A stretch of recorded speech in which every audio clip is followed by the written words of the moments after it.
Grandir en esprit et avoir une belle âme par la méditation de la parole de Dieu. Comment donc bien méditer la parole de Dieu?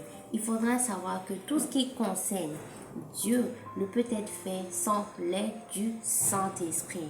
Parce que le Saint-Esprit, c'est lui qui va nous aider dans notre marche avec Dieu, qui va nous instruire, qui va nous consoler, qui va nous permettre de demeurer vraiment dans notre marche avec Dieu de façon ferme. Parce que sans lui, sans sa grâce, nous ne pouvons vraiment suivre Dieu et comprendre tout ce qui concerne Dieu. Donc, avant de méditer, il faudra d'abord invoquer le Saint-Esprit pour qu'il puisse faire grandir en nous le désir de devenir une meilleure personne et chercher Dieu sincèrement par l'amour et la foi. Ensuite, il faut faire le choix de marcher avec Dieu, car c'est lui seul qui peut rendre l'homme meilleur en jouant sur son esprit, son mindset et sur son âme.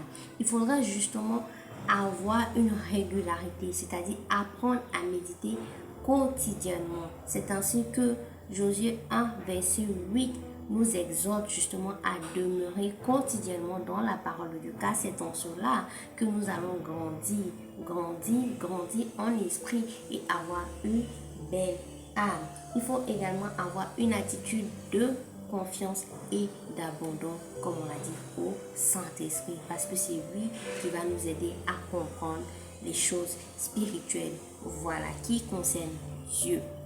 Après, il faut se préparer, c'est-à-dire avoir une Bible, bien évidemment, et un bloc-notes pour pouvoir noter les révélations qui nous seront données.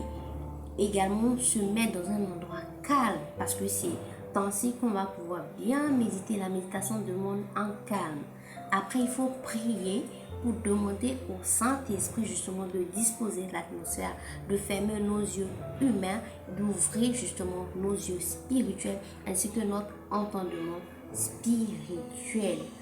Après, il faut lire et commencer justement à méditer sur ce que nous avons lu.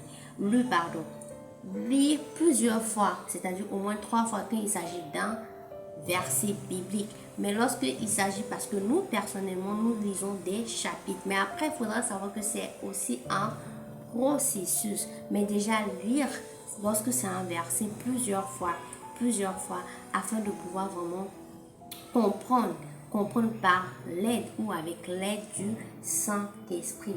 Après, il faut justement chercher à appliquer ce que nous avons lu et nous laisser transformer. Mais comme on l'a dit, c'est un processus progressif. Nous allons justement, en ce qui concerne ces points qui ont été donnés, poster plus d'informations dessus pour les personnes qui aimeront obtenir